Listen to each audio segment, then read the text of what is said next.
People are accusing Mark Zuckerberg of abandoning his values in order to cozy up to Donald Trump. But there's a big hole in that theory. I'm not sure he ever held those values in the first place.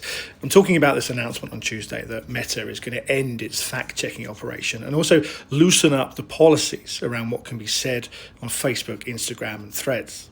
We're going to simplify our content policies and get rid of a bunch of restrictions on topics like immigration and gender that are just out of touch with mainstream discourse. It has online safety advocates extremely worried. There's enough fake junk and hate speech on Facebook as it is, without Meta taking a step back from stopping much of it being posted.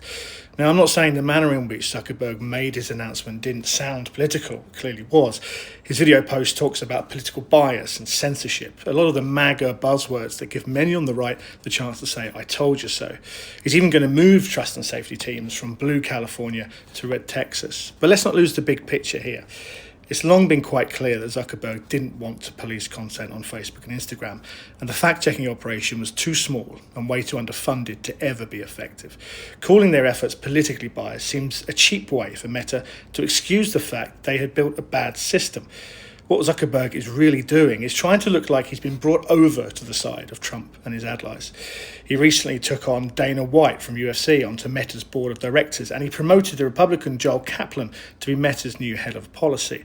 Other tech CEOs have been currying favor too. They've been donating millions of dollars for Trump's inauguration and having dinners at Mar-a-Lago. Being Trump's friend is now the strategy, especially for people like Zuckerberg who need help from the president to fend off regulation and other threats to his business.